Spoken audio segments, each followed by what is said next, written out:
नमस्कार दोस्तों अपन पढ़ रहे थे द्विघात समीकरण। और द्विघात समीकरण के अंदर अपनी दो क्लासें हो गई थी। पहले हमने बहुपद पढ़ा था और फिर उसी के अंदर हमने द्विघात समीकरण को स्टार्ट कर दिया था, क्योंकि बहुपद कोई ऐसा दो घात का बहुपद और उसको अगर हम जीरो या कोई अचर राशि या कोई x के गुणांक के वाला कोई पद हो अगर उसके बराबर कर दे तो एक समीकरण निर्मित होता है जिसको अपन द्विघात समीकरण बोलते थे। ठीक है ना, उसकी सारी बातें मैंने बता दी थी शुरू में। अब आज जो मैं बताने जा रहा हूँ वो बहुत ही महत्वपूर्ण बातें मैं करूँगा। आज की जो क्लास में सारे के सारे ने पूरी की पूरी क्लास जो है उसमें हर एक बात जो महत्वपूर्ण है, और कहीं ना कहीं परीक्षा के ये भाग बनते हैं। कुछ थ्योरेटिकल बातें लिखूँगा, कुछ क्वेश्चन करूँगा। ये सारे के सारे जो है ना वो एग्जाम के अंदर एग्जाम के पार्ट बनते हैं, एग्जाम में पूछे जाते हैं। तो ये पूरी की पूरी क्लास जो है वो आज के अपने जो परीक्षा के हिसाब से बहुत ही महत्वपूर्ण क्लास होने वाली है, जिसको अपने को स्टार्टिंग से लेके और पूरे लास्ट तक हर एक बात को ध्यान से सुनना है। और एक हर चीज़ जो बोर्ड पर लिखी जा रही है वो सारी महत्वपूर्ण होगी, उसको अपने को ध्यान से समझना है। ठीक है, तो कुछ बातें मैंने बोर्ड के ऊपर लिखी हैं और उसी से अपनी आज की क्लास की शुरुआत करते हैं। देखो, अभी जो पिछली क्लास थी अपनी वो द्विघात समीकरण को लेकर के थी। ठीक है, तो द्विघात समीकरण में क्या था कि एक ऐसा समीकरण जिसमें जो चर था उसकी घात 2 थी। ठीक है, तो कुछ बातें मैंने, अगर 2 से ज़्यादा घात का भी समीकरण हो ना, यानी बहुपद से निर्मित कोई भी समीकरण जिसकी घात 2 से ज़्यादा हो, ठीक है, तो उसके लिए मैंने कुछ बातें लिखी है, क्योंकि वो बातें जो मैंने यहाँ बोर्ड पर लिखी है वो ज़्यादा घातों के लिए भी सत्य है तो 2 के लिए भी सत्य है। ठीक है, अगर घात 2 है तो उसके लिए भी सही है, वो बात सत्य है। ठीक है, तो पहले मैं, क्योंकि ये चीज़ें ज़रूरी है याद करनी। कई बार थ्योरेटिकल प्रश्न जो है वो इसमें पूछ लेता है, कथनों संबंधित प्रश्न पूछ लेता है कि कोई भी एक बात लिखेगा फिर कहेगा कि कौन सा इनमें से कथन सत्य है, कौन सा असत्य है, या बहुपद समीकरण के लिए निम्न में से कौन कौन से कथन सत्य हैं, 2 कथन लिख दे, 3 लिख दे। यानी आजकल कथनों संबंधित प्रश्न ज़्यादा पूछे जा रहे हैं, थ्योरेटिकल टाइप का प्रश्न पूछ सकता है इसमें से। ठीक है, तो अपने को ये ध्यान करना है, मैं जो बात बता रहा हूँ वो ध्यान से अपने को सुननी है, ध्यान से समझनी है। पहली बात मैंने लिखी है कि यदि एक n घात का बहुपद हो, n घात का बहुपद है, उस बहुपद को अगर हम से समीकरण बनाए, यानी n घातीय बहुपद से निर्मित n घातीय बहुपद से निर्मित अगर समीकरण है तो वो n घात का समीकरण हो जाएगा। ठीक है, n घात का समीकरण है तो निश्चित रूप से उस समीकरण के मूल जो है, अगर n घात है तो n ही मूल मिलेंगे। ठीक है ना, अब n ही मूल मिलेंगे तो वो n मूल जो है वो हो सकता है कि सारे वास्तविक हों, और हो सकता है उसमें से एक भी वास्तविक नहीं हो, सारे काल्पनिक हो, या हो सकता है कि वास्तविक और काल्पनिक दोनों हो। ठीक है, तो मैंने लिखा कि एक n घातीय बहुपद समीकरण के कुल n मूल होते हैं। n घात तो n मूल होंगे और वो सारे रियल प्लस इमेजिनरी। ठीक है ना, यानी वास्तविक होंगे या काल्पनिक होंगे या दोनों हो सकते हैं। ठीक है, अब बात यहाँ पर एक नोट करनी है कि हमने एक n घातीय बहुपद के लिए भी बात सीखी थी, n घातीय बहुपद के शून्य की बात करी थी। तो n घातीय बहुपद के शून्य जो होते हैं वो n हो या आवश्यक नहीं है, ये ध्यान रखें। यहाँ n घातीय बहुपद के मूल तो n होंगे लेकिन उसके शून्य का n हो या आवश्यक नहीं है, क्योंकि n शून्य क्या था, शून्य वास्तविक संख्या थी जो दिए गए व्यंजक को शून्य कर दे। ठीक है ना, तो उसके लिए n घात का अगर कोई व्यंजक है तो उसके n शून्य को ही आवश्यक नहीं है। ठीक है, लेकिन n घात का अगर बहुपद समीकरण है, n घातीय बहुपद समीकरण बन रहा है तो समीकरण के n मूल होंगे, और n मूल होंगे तो उसमें से सारे वास्तविक मूल जो वो सारे वास्तविक हो सकते हैं, काल्पनिक हो सकते हैं, या दोनों हो सकते हैं। ठीक है, दूसरी बात है कि n घातीय बहुपद समीकरण में अचर पद नहीं है तो कम से कम एक मूल शून्य अवश्य होगा।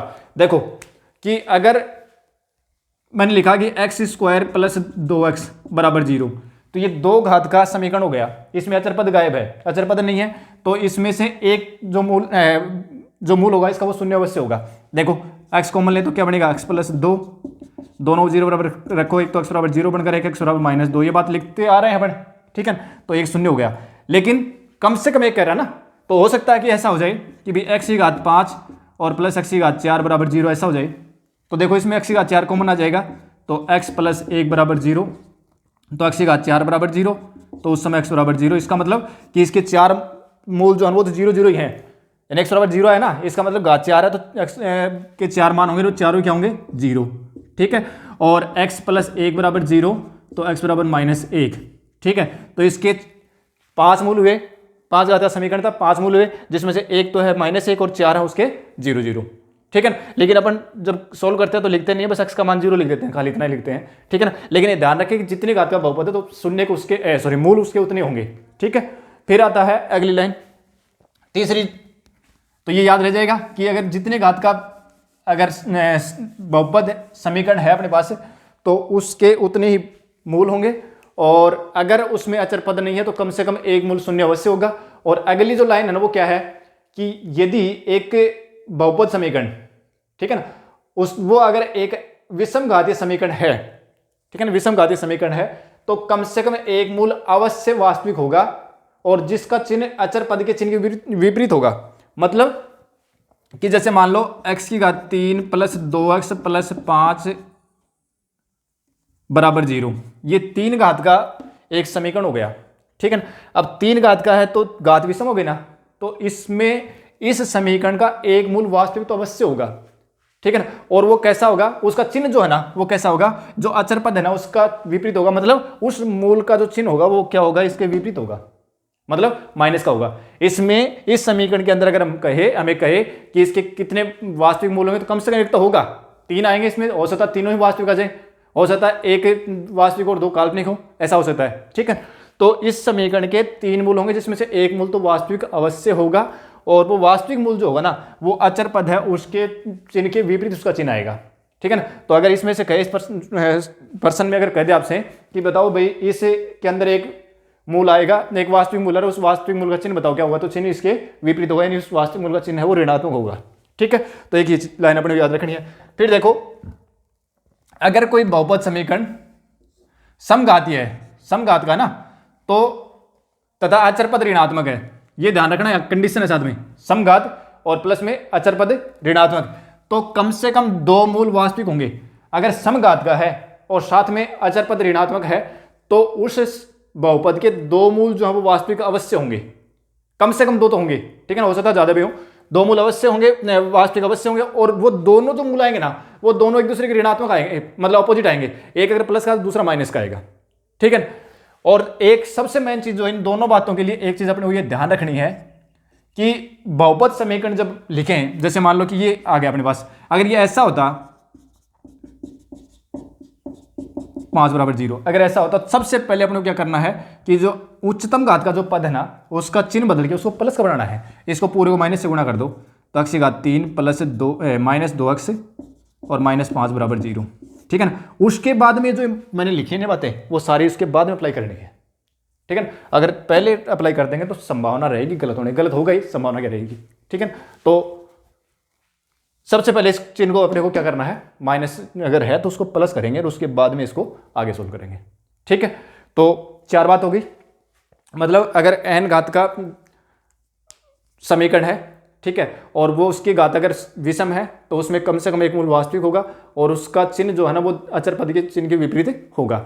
अगर समघातीय है तो उसमें कम से कम 2 मूल वास्तविक होंगे और दोनों मूल जो है वो एक दूसरे के विपरीत चिन्ह के होंगे, एक अगर प्लस का आ रहा है तो एक दूसरा माइनस का आएगा, ठीक है। साथ में कंडीशन ये है कि उच्चतम घात जो है उसको पहले अपने को पॉजिटिव बनानी है, ठीक है। ये सारी बातें जो है अपने सीधी याद रखनी है, दिमाग में फिट करनी है इनको। फिर यदि किसी बहुपद समीकरण का एक मूल अल्फा प्लस रूट बीटा है तो दूसरा मूल जो वो अल्फा माइनस रूट बीटा होगा, ये निश्चित है। मतलब ये है कि अगर कोई बहुपद समीकरण दे रखा आपको, साथ में कंडीशन हो रहा है, देखो एक कंडीशन भी है कि गुणांक क्या हो, परमेय संख्या हो, यहां ध्यान रखना, यही अपने सबसे ज्यादा काम में आएगा, ठीक है ना। द्विघात समीकरण के अंदर ये चीज अपने, क्योंकि द्विघात समीकरण पढ़ रहे हैं और ये ऊपर वाली तो जो बातें बताई वो द्विघात समीकरण के लिए ही नहीं, क्योंकि तो सभी घातों के लिए हो गई, ठीक है ना। लेकिन इससे नीचे जो है ना ये भी सभी घातों के लिए है, लेकिन ये द्विघात समीकरण के अंदर भी अपने पास काम में आएगी। ये दोनों ही लाइन जो है द्विघात समीकरण के लिए अपने लिए महत्वपूर्ण है। तो देखो यदि किसी बहुपद समीकरण का एक मूल alpha plus root beta type का है, root alpha plus root beta मतलब ये हुआ कि ये मूल जो है रूट बीटा यानी रूट के अंदर अगर कोई संख्या जो पूर्ण वर्ग नहीं है वो अगर आ गई तो निश्चित रूप से वो अपरिमेय संख्या है, ये बात अपन जानते हैं कि वो अपरिमेय संख्या है। इसका मतलब ये हुआ कि इस समीकरण का एक मूल अपरिमेय संख्या है, तो एक मूल अपरिमेय संख्या कभी नहीं आएगा, साथ में 2 आएंगे वो, ठीक है ना। 2 मूल आएंगे, एक अल्फा प्लस रूट बीटा तो दूसरा इसका कॉन्जुगेट आएगा अल्फा माइनस रूट बीटा, ठीक है। अब 2 अगर इस रूप का कोई समीकरण है तो उसमें एक मूल अगर alpha plus root beta type का है तो दूसरा alpha minus root beta type का ही आएगा। कंडीशन इस साथ में ये है कि उस बहुपद के जो गुणांक है वो क्या होनी चाहिए, परमेय संख्या होनी चाहिए, ठीक है ना। और इसका मैं एक उदाहरण बताता हूं आपको। अगर जैसे मान लो ये हो अपने पास कि भैया x² प्लस रूट एक्स बराबर 0। अब देखो इसके मान निकालने तो x बराबर क्या होगा, x कॉमन लें तो x plus root x, sorry x plus root 2x लिखा मैंने, एक्स प्लस रूट 2 एक्स बराबर 0, एक द्विघात समीकरण हो गया। एक्स कॉमन ले तो एक्स प्लस रूट 2 बराबर 0 हो गया, और x बराबर क्या आ गया 0, और x बराबर आ गया माइनस रूट 2। जबकि अभी हमने लिखा कि भाई अपरिमेय संख्या आएंगे वो तो क्या होंगी, एक दूसरे कॉन्जुगेट आएंगी, और यहाँ पर x के मान तो दो आ रहे हैं लेकिन कॉन्जुगेट नहीं है कि भाई एक तो 0 आ गया, एक क्या रहा है माइनस रूट 2 आ रहा है। लेकिन उसी के साथ एक कंडीशन भी तो लिखी है कि वो गुणांक क्या होनी चाहिए, परमेय संख्या होनी चाहिए। देखो गुणांक परमेय है, या एक का गुणांक है या रूट 2 है, तो या रूट 2 क्या है, अपरिमेय संख्या है, ठीक है ना। तो साथ में अगर कोई बहुपद समीकरण उसमें अगर एक मूल alpha plus root beta type का है तो दूसरा alpha minus root beta type का आएगा, लेकिन कंडीशन ये है कि उस बहुपद समीकरण के सारे जो गुणांक हैं वो परमेय संख्या होनी चाहिए, ठीक है ना, रेशनल नंबर होनी चाहिए, ठीक है। उसके बाद में तो ये बात द्विघात समीकरण के लिए लागू होगी कि द्विघात समीकरण में दो मूल होंगे और दोनों मूल अगर एक मूल अपरिमेय संख्या तो दूसरा उसका कॉन्जुगेट होगा, यानी उसका संयुग्मी होगा, ठीक है ना। अगर द्विघात समीकरण का एक रूट अगर इरेशनल नंबर है तो दूसरा भी इरेशनल होगा और दोनों क्या होंगे, कॉन्जुगेट होंगे, ठीक है। तो मैं यही बात बताना चाह रहा हूं यहां कि द्विघात समीकरण पढ़ रहे हैं और द्विघात समीकरण में ये बात अपने को विशेष ध्यान रखनी है, ठीक है। फिर आता है कि यदि किसी बहुपद समीकरण का एक मूल काल्पनिक है, अल्फा प्लस आईटा बीटा रूप में है, तो दूसरा भी इस रूप में होगा, इसका कॉन्जुगेट होगा। यानी कहने का मतलब यह है कि मूल अगर अपरिमेय संख्या है ना, अगर एक मूल अपरिमेय संख्या तो दूसरा अपरिमेय संख्या है, लेकिन कंडीशन क्या है कि उसके गुणांक क्या होने चाहिए, परमेय संख्या होनी चाहिए, ठीक है। इसी प्रकार से अल्फा प्लस एक मूल अगर अल्फा प्लस आईटा बीटा टाइप का है तो दूसरा अल्फा माइनस आईटा बीटा टाइप का आएगा। कब, जब उनके गुणांक सभी क्या हो, वास्तविक हो, रियल नंबर हो, ठीक है ना। मतलब ये हुआ कि अगर कोई एक n घात का बहुपद समीकरण है और उस समीकरण का एक मूल काल्पनिक है तो दूसरा भी काल्पनिक होगा और उसका कॉन्जुगेट होगा, कंडीशन कि सभी गुणांक क्या हो, रियल नंबर हो, ठीक है।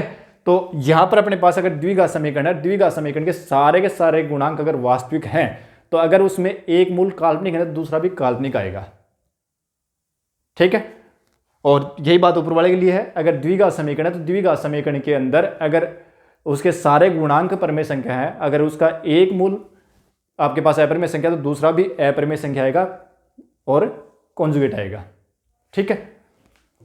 अब देखो ये सारी बातें अपने को याद रखनी है, 5 या 6 फैक्ट हो गए, सारे अच्छी तरीके से दिमाग में बैठाने हैं, ठीक है। अब मैं कर रहा हूं इनके ऊपर आधारित प्रश्न, देखो कुछ प्रश्न करेंगे अपन और फिर आगे बढ़ जाएंगे।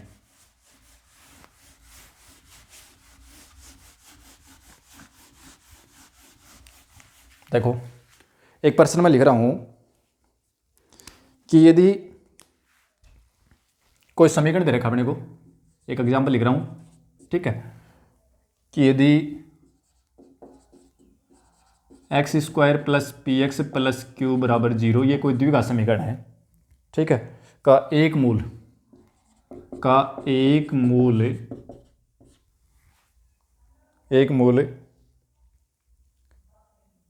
2 प्लस रूट 3 है, एक मूल 2 प्लस रूट 3 है, तो P व Q के मान ज्ञात करो, ठीक है ना। इसका एक मूल दे रखा है। अब देखो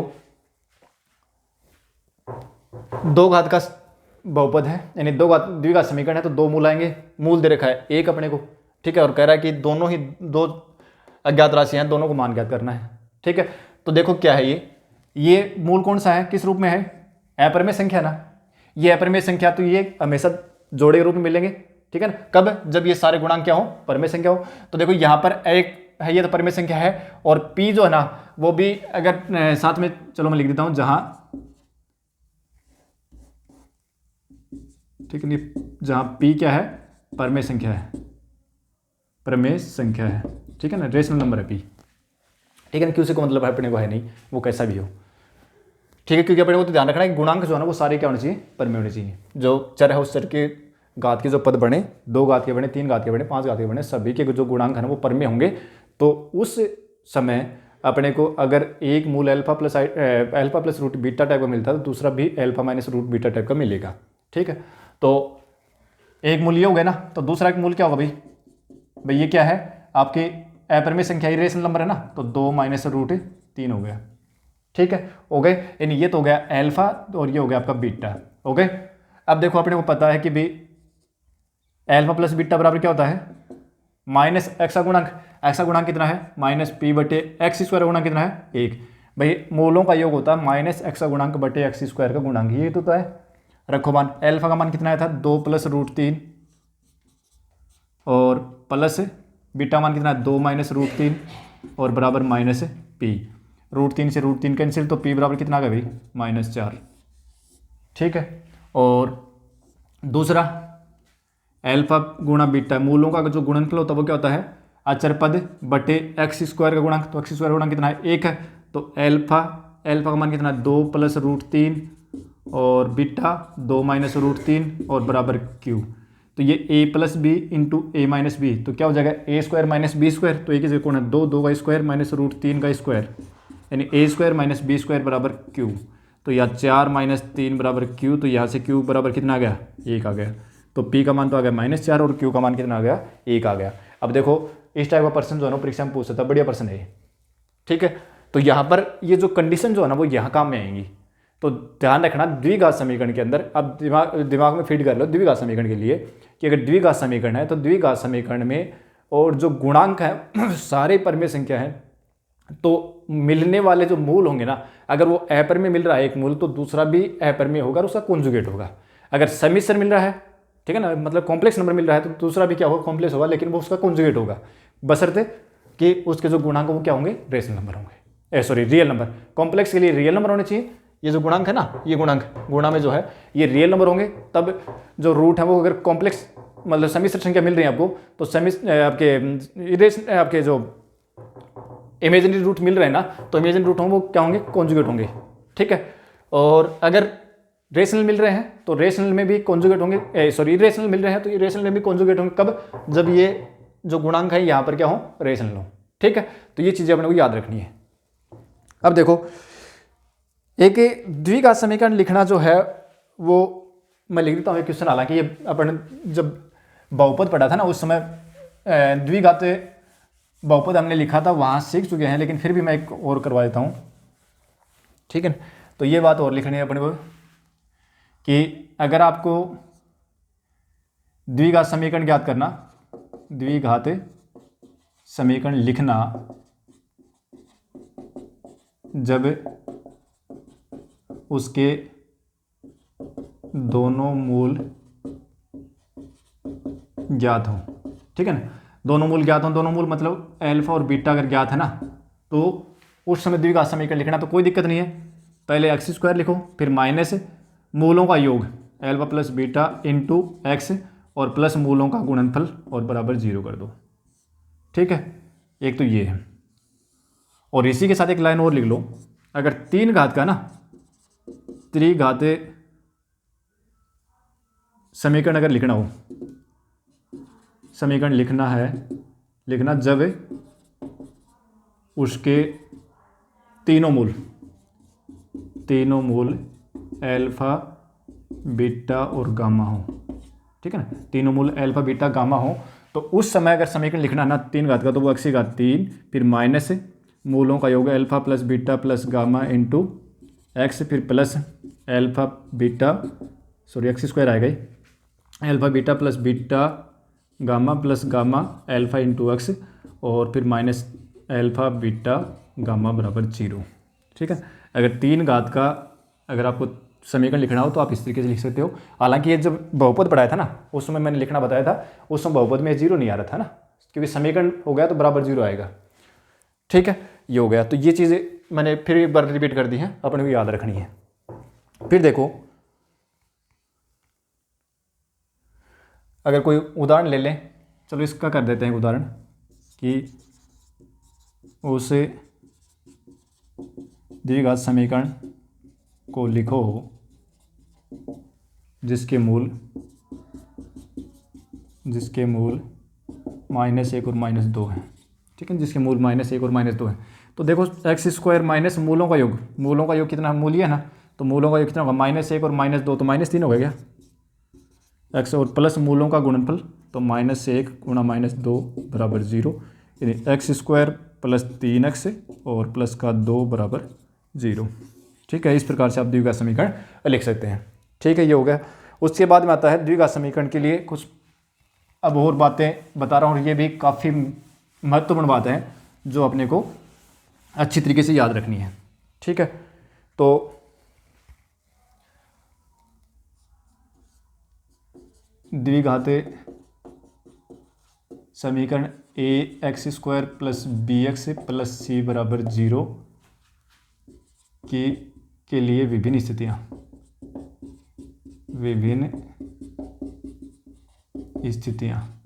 ठीक है। अब ये अपने को याद करनी है एकदम से दिमाग में याद रखनी है सारी चीज़ें। मैंने कहा था शुरू में कि क्लास है पूरी क्लास जो वो काफ़ी महत्वपूर्ण है, अपने को सारी बातें याद करनी है। ठीक है, अब देखो अगर कहीं आपके पास ऐसा आ जाए कि भाई a plus B plus C बराबर 0, इसका मतलब ये हुआ कि x बराबर 1 रखते ही बन गया ये, और x बराबर 1 रख दिया तो मतलब x का मान 1 हो गया, 1 मान होगा इसका मतलब वो एक मूल हो गया।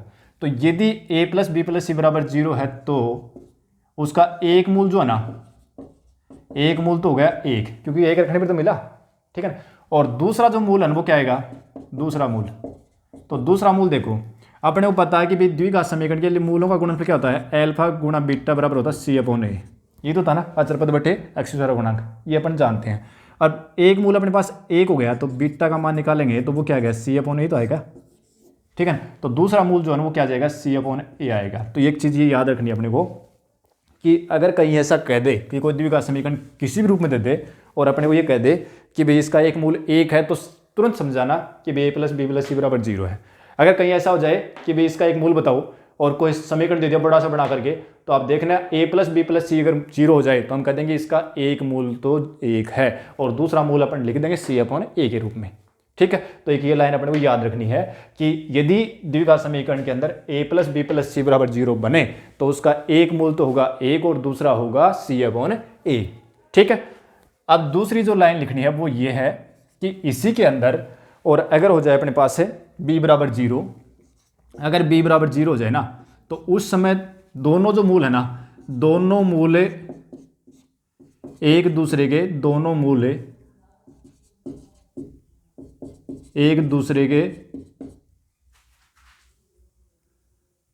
ऋणात्मक, एक दूसरे के विपरीत चिन्ह वाले होंगे। दोनों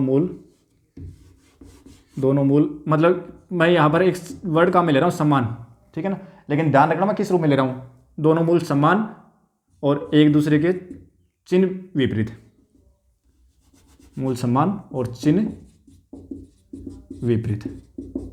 ठीक है ना, यहाँ ध्यान रखें मैंने समान वर्ड काम में लिया है, इसका मतलब ये है कि उसका परिमाण जो है ना, जब दो मूल आएंगे दोनों मूल परिमाण में अगर देखेंगे तो दोनों बराबर आएंगे, लेकिन चिन्ह विपरीत आएंगे। ठीक है ना, अगर एक 4 है तो दूसरा -4 आएगा। ठीक है, कब, जब b 0 हो जाए।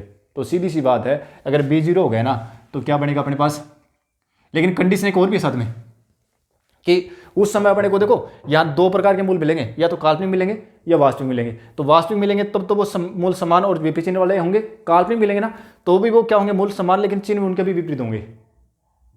ठीक है ना, चिन्ह उनके भी क्या होंगे, विपरीत होंगे। ठीक है ना, एक प्लस का मिलेगा एक माइनस का मिलेगा। ठीक है ना, अगर उनके परिमाण में देखे जाएंगे तो दोनों बराबर आएंगे। ठीक है, तो ये ध्यान रखना अपने को। तो अगर कहीं ऐसा कह दे कि भाई b बराबर 0 है तो तुरंत समझ जाना कि 2 मूल मिलेंगे, दोनों मूल जो है वो एक दूसरे के नेगेटिव होंगे, मतलब एक प्लस का दूसरा माइनस का होगा। ठीक है, और वैसे अगर परिमाण में देखे जाएंगे दोनों समान होंगे। ठीक है, फिर तीसरी बात ये है कि अगर a और c, तीसरी बात ये है कि अगर a बराबर c हो जाए ना, a बराबर c हो जाए तो इसका मतलब ये हुआ कि दोनों मूल जो है ना, दोनों मूल व्युत्क्रम है, व्युत्क्रम मतलब यार रेसिप्रोकल है, मतलब एक अगर अल्फा है तो दूसरा 1/α होगा। ठीक है, कब, जब c बराबर a हो जाए। तो ये 3 कंडीशन याद रखनी है अपने को, और तीनों कंडीशन पर ही अपने को प्रश्न मिलते हैं, और तीनों ही महत्वपूर्ण कंडीशन है। अब मैं देखो इनके ऊपर प्रश्न कर रहा हूँ, उसके बाद में इनके महत्व समझ में आएगा अपने। देखो क्वेश्चन में लिख रहा हूँ, क्वेश्चन लिखा मैंने, और क्वेश्चन अपना ये है कि समीकरण x स्क्वायर माइनस bx बटे ax माइनस c बराबर m माइनस 1/m प्लस 1 के मूल परस्पर ऋण हो तो m का मान कहते रहो, के मूल परस्पर ऋण हो तो m का मान ज्ञात करूं, m का मान ज्ञात करो। देखो मूल समान और चिन्ह विपरीत, इसका मतलब परस्पर ऋण है, इसका मतलब ये हुआ कि दोनों जो है ना मूल वो एक दूसरे के अपोजिट साइन वाले हैं, ठीक है ना, परस्पर ऋणात्मक हैं। तो क्या हुआ कि ये कोई समीकरण दे रखा है, अभी देखिए है तो द्विघात समीकरण, सोल्व करने से पता चल जाएगा। और फिर इस कह रहा है कि इसके जो मूल है ना वो परस्पर ऋण है, समीकरण के मूल ये समीकरण दे रखा के मूल परस्पर ऋण है तो m का मान ज्ञात करो, ठीक है। तो देखो पहले इसको थोड़ा सोल्व कर दें, तिरछा गुणा करो तो m प्लस 1 गुणा x square minus B x बराबर m माइनस 1 गुणा ए एक्स माइनस सी। करो इनको गुणा, m को इससे गुणा करोगे तो m X square minus B M X और plus X square minus B X, ठीक है। इसको गुणा करोगे तो बराबर m ए एक्स और minus M C minus A X और plus A C one C आएगा ओनली, ठीक है। इन सभी पदों को ले आओ इस साइड। देखो एक्स स्क्वायर का पद एक तो ये रहा और एक ये रहा, दोनों ही प्लस के हैं तो एक्स स्क्वायर कॉमन लेंगे तो ये बन जाएगा 1 plus M into x square, ठीक है। एक्स का पद एक तो ये रहा, एक ये रहा, एक ये रहा और एक ये रहा, 4 पद हो गए, ठीक है ना। इनको इस साइड लेके आएंगे तो ये प्लस का हो जाएगा और ये भी माइनस का हो जाएगा। तो देखो इसमें से मैं सीधा कर रहा हूँ, देखो एक्स तो लूँगा कॉमन, ठीक है, एक्स तो ले लिया मैंने कॉमन। यहाँ क्या था, माइनस का बी एम था और माइनस का बी था, और इनको इस साइड लेके आए ना तो ये हो गया माइनस का एम ए और ये हो जाएगा प्लस का ए एक्स, तो प्लस का ए हो गया, ठीक है। और बराबर अचर पद में देखो यहाँ कोई अचर पद है नहीं, अचर पद कौन सा सी है, इसको इस साइड लेके आए तो माइनस का सी हो गया। मतलब इसको यूँ लिख सकते हो आप 1 प्लस एम एक्स स्क्वायर, और देखो इनके अंदर से बी अगर कॉमन लेंगे ना तो बनेगा अपने पास से माइनस बी कॉमन लेंगे तो 1 प्लस एम बनेगा, और यहाँ से प्लस का एक बार देखो कहीं चिन्हों में मिस्टेक तो नहीं है, चलो छोड़ो कोई दिक्कत नहीं है, पढ़ा रहने दो इतना, ठीक है, बस इतना पढ़ा रहने दो फिर देखेंगे और, ठीक है, बराबर 0। अब कंडीशन क्या दे रखी है इसने, कह रहा है कि मूल जो है परस्पर ऋण है, परस्पर ऋण कब होंगे, जब b बराबर क्या हो 0, यानी दोनों मूल उस समय क्या होंगे, एक दूसरे के ऋणात्मक होंगे। तो दोनों मूल जो है परस्पर समान चिन्ह विपरीत वाले होंगे, यानी परिमाण में समान होंगे ना, मूल परिमाण में समान होंगे, चिन्ह विपरीत होंगे, या यूं कह सकते हो परस्पर ऋणात्मक होंगे, ठीक है ना, परस्पर ऋण होंगे, यानी एक प्लस का तो एक माइनस का होगा, जैसे -2 माइनस +2 -3 +3 इस प्रकार से होंगे, ठीक है। तो देखो क्या कह रहा है प्रश्न में कि भाई मूल जो है वो क्या है, मूल परस्पर ऋण है, ये बात कह रहा है। तो ये कह रहा है तो मतलब b बराबर 0 हो जाएगा, इसका मतलब b बराबर 0 होगा। b कौन है, x का गुणांक है, तो x का गुणांक कौन है, ये तो है ना, तो ये पूरा पद क्या हो गया 0 हो गया। तो यहाँ से देखो पूरा पद 0 हो जाएगा, इसका मतलब कि भी minus B M minus B और माइनस एम ए और प्लस ए बराबर क्या हो गया 0। अब इन दोनों को एक साथ लिखूं और माइनस कॉमन आएगा और m कॉमन लेंगे तो a प्लस बी बन गए, a प्लस बी, और इनको ले जाओ आगे, ये माइनस का b है प्लस का हो जाएगा, माइनस का a हो जाएगा तो b माइनस a, और यहाँ से हमें तो m का मान चाहिए ना, तो m बराबर क्या हो जाएगा b माइनस ए बटे माइनस ए प्लस बी, और माइनस कॉमन ले लेंगे ऊपर से तो ये m बराबर हो जाएगा a माइनस बी, क्योंकि माइनस कॉमन लेंगे तो ये प्लस का हो जाएगा, ये माइनस का हो जाएगा, तो a माइनस बी बटे ए प्लस बी, ये आ गया m का मान, ठीक है। अब अगर ये कंडीशन अपने ध्यान में नहीं होती ना तो ये प्रश्न करना मुश्किल हो जाता, ठीक है। तो ये ध्यान रखना अपने को कि अगर b बराबर 0 है तो मूल परस्पर क्या होंगे, ऋण होंगे, ठीक है। a plus B plus C बराबर 0 तो एक मूल 1 होगा, दूसरा c अपॉन a होगा, ठीक है। अगर a बराबर c है तो इसका मतलब दोनों मूल एक दूसरे के व्यतिक्रम होंगे, ठीक है। अब देखो और करते हैं क्वेश्चन, अगला क्वेश्चन और करते हैं, इसी कंडीशन के ऊपर वो क्वेश्चन लिख रहा हूं मैं। द्विघात समीकरण हल करना, ये जो है ना इस टाइप प्रश्न जो है वो आजकल बहुत कम रेयर केस में ही पूछे जाते हैं, बाकी पूछे नहीं जाते हैं ऐसे क्वेश्चन, ठीक है। तो देखो क्वेश्चन लिख रहा हूं मैं दूसरा, वो ये है कि ये समीकरण a minus B x square और प्लस से B minus C into x और प्लस से सी माइनस ए बराबर 0 के मूल ज्ञात करो, के मूल ज्ञात करो। ठीक है ना। अब देखो दिक्कत हो गई क्या कि ऑप्शन दे के बना के दे देगा कुछ भी जो देखें वो, ठीक है, बना देगा ऑप्शन। अब इसमें अगर अपने वो फॉर्मूला लगाएं श्रीधराचार्य सूत्र, उससे अगर एक्स का मान निकालना चाहें, ठीक है, तो मुश्किल हो जाएगी। अगर अपने गुणनखंड विधि से अगर करना चाहें तो दिक्कत, ठीक है ना। मतलब सीधा प्रश्न है नहीं, लेकिन अभी जो कंडीशन हमने याद की थी उससे हम इसको सीधा निकाल सकते हैं। क्या था कि कहीं देखो ए प्लस बी प्लस सी बराबर 0 तो नहीं बन रहा, कहीं देखे इन तीनों का योग 0 तो नहीं बन रहा कहीं, क्योंकि A minus B plus B minus C plus C minus से, देखो इन सभी का योग 0 बन गया। क्या 0 बन गया, इसका मतलब एक मूल तो फिक्स हो गया। एक मूल जो है ना वो क्या होगा, एक मूल तो हो गया 1, और दूसरा मूल क्या होगा भाई, फिर दूसरा मूल तो सीधा सही है। क्या था, एक मूल अगर 1 है तो दूसरा सी अपॉन ए होगा। सी कौन है यहाँ, सी माइनस ए है, और ए कौन है, ए माइनस बी है, बस हो गया।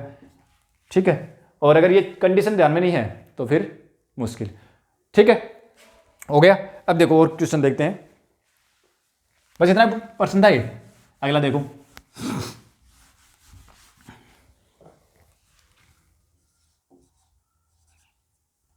अगला क्वेश्चन करते हैं, क्वेश्चन और करते हैं, और वो क्या है देखो, समीकरण 1/x प्लस पी और प्लस 1/x प्लस क्यू बराबर 1/r के मूल समान किंतु विपरीत चिन्ह वाले हैं, के मूल समान किंतु विपरीत चिन्ह वाले हैं, तो आर का मान बताओ क्या होगा। ठीक है, कंडीशन दे दी। अब पहली बात तो ये कि द्विघात समीकरण है कि नहीं, पहले तो ये चेक करें, सॉल्व करो। देखो इसको, इन दोनों को एलसीएम लो, इसको तो यहाँ लिख दो, इसको यहाँ लिख दो, और नीचे दोनों को गुणा करके लिख दो, x प्लस पी और x प्लस क्यू, इसको यहाँ लिखो x प्लस क्यू, और इसको यहाँ लिख दो x प्लस पी बराबर 1/r। ये बन गया 2x plus P plus Q, और तिरछा भी गुणा कर रहा हूँ, साथ में r से गुणा हो जाएगा, बराबर इनको तिरछा गुणा कर दो, और साथ में इनका गुणा करके लिख रहा हूँ, तो एक्स स्क्वायर और प्लस एक्स गुणा P plus Q into x और प्लस पी क्यू, इनका गुणा जो है ना वो ये आएगा। ठीक है, और उसको 1 से गुणा करें तो ये आ गया, तिरछा गुणा कर दिया। ठीक है, याद है, कोई दिक्कत नहीं है, करो भी, r से गुणा करो इसको, तो 2x इंटू आर, यानी 2r गुणा एक्स, 2r गुणा एक्स प्लस 2 पी क्यू, तो P R plus Q R. और नहीं, ये काम करते हैं पहले, देखो इन एक्स वाला पद तो आगे है, एक्स स्क्वायर का, तो इनको उठा के ले जाते, आगे ले चलो, तो एक्स स्क्वायर तो ये है ना, और plus P plus Q into x और प्लस पी क्यू, ये रहा पी क्यू, और इनको आर से गुणा करके सीधा लिख रहा हूँ मैं। ठीक है ना, इनको भी ले जा रहा हूँ आगे, और आर से गुणा करके सीधा लिख रहा हूँ, तो minus 2r into x, 2r into x, और प्लस पी, इसको आगे लेके जा रहे हैं तो माइनस का हो जाएगा, चिन्ह बदल जाएगा, माइनस पी आर और माइनस क्यू आर बराबर 0। देखो इस पद को ना, जो लेफ्ट में था उसको राइट में लेके चले गए। ठीक है, अब एक्स स्क्वायर और प्लस, देखो एक्स का पद एक तो ये रहा और एक ये रहा।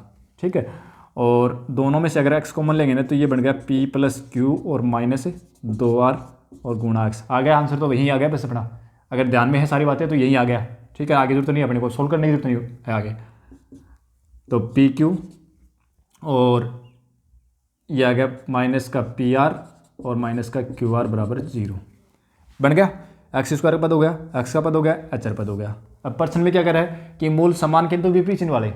ठीक है ना, परिमाण में समान है वो, लेकिन चिन्ह विपरीत है। इसका मतलब क्या है, b बराबर 0 है, और b कौन था, एक्सा गुणांक, एक्सा गुणांक 0 है, इसका मतलब इसलिए अपने पास क्या हो गया, p plus Q minus 2r बराबर 0 हो गया। और यहाँ से 2r बराबर आ गया p प्लस क्यू और r बराबर आ गया p प्लस क्यू बटे 2, बस हो गया आंसर, ये था। ठीक है, तो बढ़िया प्रश्न है भी एग्जाम की दृष्टि से। अब देखो आगे एक प्रश्न थोड़ा ऑब्जेक्टिव टाइप का लिखता हूँ मैं, और इस टाइप के प्रश्न भी एग्जाम में पूछे जाते हैं, मतलब उसमें सॉल्व कुछ नहीं करना है लेकिन बहुत कुछ बातें उसमें है। देखो क्वेश्चन है अपना, और वो मैं लिख रहा हूँ। क्वेश्चन ये है कि यदि A B C real number है, ठीक है, तथा 4a plus 2b plus C बराबर 0, तो समीकरण A X square plus B X plus C बराबर 0 के मूल होंगे। अब देखो ऑप्शन दे रखा है ए, एक वास्तविक मूल, ठीक है ना, एक है एक वास्तविक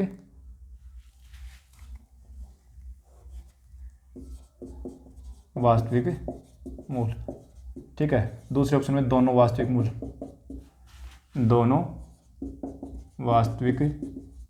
मूल, और तीसरा ऑप्शन दे रखा है शुद्ध काल्पनिक,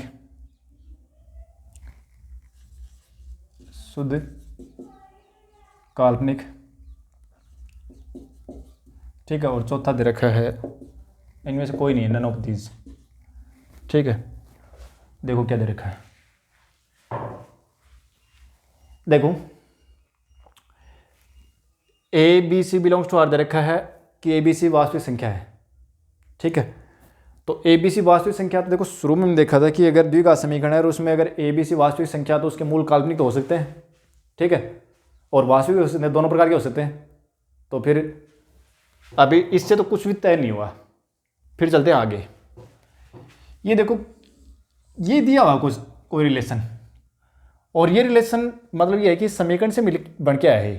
तो देखो इसमें देखो अगर अपन x बराबर 2 रख दें, तो ये बनता है क्या, x बराबर 2 रखते इसमें क्या बनेगा, यानी ए एक्स स्क्वायर और प्लस बी एक्स प्लस सी है, उसमें अगर 2 रखें तो ये क्या बनेगा, 2 रखते इसमें बन गया 4a प्लस 2b प्लस सी और बराबर 0 है, और ये क्या है पूरा 0 दे रखा है। इसका मतलब कि x ये 0 है ना, इसका मतलब है x बराबर 2 जो है ना वो इस समीकरण का एक मूल तो है, x बराबर 2 इस समीकरण का एक मूल है, ठीक है।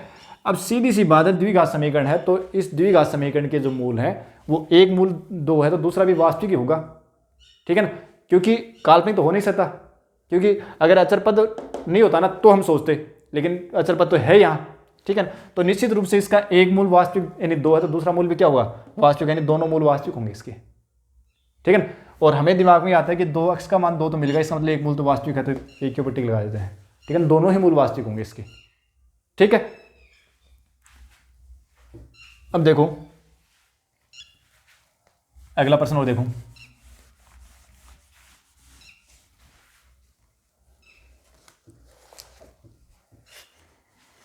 एक और है क्वेश्चन बना, ठीक है। ये कह रहा है कि यदि समीकरण दे रखा है अपने को, समीकरण a गुणा b minus C into x square और प्लस b इंटू सी माइनस ए इंटू एक्स और प्लस c इंटू ए माइनस बी बराबर 0, ठीक है, के मूल समान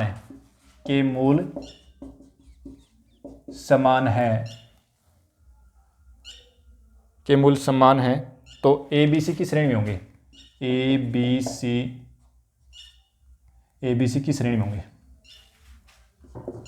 किस श्रेणी में होंगे, ठीक है, ए बी सी की श्रेणी में होंगे। देखो प्रश्न में क्या कह रहा है कि इसके मूल समान है, ठीक है। तो मूल समान है इसका मतलब कि भाई मूल समान है तो क्या था, बी स्क्वायर माइनस 4ac बराबर 0, ठीक है ना। द्विघात समीकरण के लिए मूल अगर समान है तो बी स्क्वायर माइनस 4ac बराबर 0, तो क्या हो जाएगा, या फिर एक चीज और देखो कि अगर ध्यान में हो हमने एक a plus B plus C बराबर 0 देखा था, क्या बन रहा है कैसा, अगर a plus B plus C बराबर 0 तो एक मूल तो इसका एक हो जाएगा, और समान है तो फिर दोनों एक हो जाएंगे। ठीक है, तो देखो कि अगर a गुणा बी प्लस सी बराबर a गुणा बी माइनस सी, तो A B minus A C, B C minus A B और ए सी माइनस बी सी, ये सारे कटेंगे। देखना है a गुणा B plus C B minus C plus B गुणा सी माइनस ए प्लस सी गुणा ए माइनस बी, अगर इसका मान निकाले ना तो A B minus A C plus B C minus A B plus A C minus B C. अब ए बी से A B cancel, B C से बी सी कैंसिल, ए सी से ए सी कैंसिल, क्या आ गया? 0 आ गया। ठीक है ना, 0 आ गया, इसका मतलब एक मूल एक है। ठीक है, और एक मूल एक है तो दूसरा भी क्या होगा? एक ही होगा। ठीक है, अब देखो तो क्या लिख सकते हैं कि दोनों एक है ना, तो मूलों का कोई सा भी एक कंडीशन अप्लाई कर लो, मूलों का गुणनफल यानी एक गुणा एक बराबर क्या हुआ? चरपद सी गुणा ए माइनस बी बटे भाई एल्फा गुणा बीटा बराबर क्या हो गया? सी अपॉन ए, तो सी अपॉन ए, और चाहे वो लगा लो, ठीक है ना, चाहे वो बी स्क्वायर माइनस 4ac बराबर 0 कर लो, कोई दिक्कत नहीं है, उससे हो जाएगा। ठीक है, तिरछा गुणा करते हैं तो ये ए बी माइनस ए सी बराबर ए सी माइनस बी सी। ठीक है, अब देखो क्या बनता है, ये इसको ले आओ इस side, A B minus plus B C और बराबर 2ac। ठीक है, और यहाँ से b कॉमन लें, तो b कॉमन लेंगे तो क्या आ जाएगा? a प्लस सी बराबर 2ac और b बराबर आ जाएगा 2ac बटे a प्लस सी। ठीक है, और ये होता है अगर अगर ये हो जाता ना तो a b c किस में है? एसपी में है, रात्मक श्रेणी में है। ठीक है ना, रात्मक श्रेणी के लिए ही होता है कि अगर ए बी सी रात्मक श्रेणी में है तो उनका जो बी होगा ना, माध्य होगा, वो क्या होगा? 2 गुणा AC बटे ए प्लस सी होगा। ठीक है, तो यहाँ पर ऑप्शन में दे रखा था कि समानांतर श्रेणी है, तो समानांतर तो नहीं बनेगी। ठीक है ना, गुणोत्तर है तो गुणोत्तर भी नहीं बनेगी, क्या बनेगी? रात्मक श्रेणी बनेगी। ठीक है ना, तो हो सकता है कि आपसे अगर ये पूछ ले भैया, तो मैंने मतलब कोई 11वीं के लिहाज से अगर श्रेणियाँ लिख दी, ठीक है ना, 11वीं क्लास में दे रखे हैं समानांतर श्रेणी गुणोत्तर श्रेणी, हालांकि 10वीं में है समानांतर और गुणोत्तर तो, ठीक है ना, लेकिन 11वीं क्लास के अंदर अपने एक हरात्मक श्रेणी भी और है। ठीक है, तो हरात्मक श्रेणी का आ गई। ठीक है, तो अगर सीधा ये हरात्मक श्रेणी न पूछ कर ये पूछ लेता कि बी का मान बताओ कितना होगा, तो बी का मान ये आएगा 2ac बटे ए प्लस सी। ठीक है, क्या था? बिल्कुल सिंपल सा क्वेश्चन था। अगर मूल समान उस तरीके से करोगे ना, बी स्क्वायर माइनस 4ac बराबर 0 भी करोगे तो भी आंसर आ जाएगा। ठीक है ना, लेकिन वो थोड़ा सा और उसमें कैलकुलेशन ज़्यादा करनी पड़ेगी। इसमें देखो बड़ी आसानी रही, क्योंकि उसमें कुछ पहले बी स्क्वायर माइनस 4ac करेंगे, फिर कुछ कटेगा और उसके बाद में आएगा। इसमें पहले ही पता चल गया कि भाई इसका जो योग है ना वो एक आ रहा है। ठीक है ना, मतलब इनका योग है वो 0 आ रहा है, तो इसका मतलब एक मूल तो एक है, तो दूसरा भी एक ही होगा। ठीक है, और दोनों का गुणनफल क्या हुआ? सी बटे ए, मूलों का गुणनफल सी अपॉन ए तो होता है, और उस कंडीशन को अप्लाई किया और उससे हमने निकाल लिया कि बी का मान ये आ गया, तो बड़ा आसान हो गया। ठीक है, तो बस ये देखना होता है अपने को कि कितना जल्दी कौन सा क्वेश्चन हम कितना आसानी से कर सकते हैं। तो आज की क्लास अपन यहीं रोकते हैं। आज की क्लास में काफ़ी कुछ बताया, सब कुछ जो है ना अपने को याद रखना है। अगर ये सारी चीज़ें अगर हमारे दिमाग में रहती हैं तो 10th लेवल का अगर कोई प्रश्न आता है ना, तो मैं नहीं समझता कि वो गलत होगा द्विघात समीकरण के ऊपर। तो मिलते हैं अपनी अगली क्लास में। Thank you.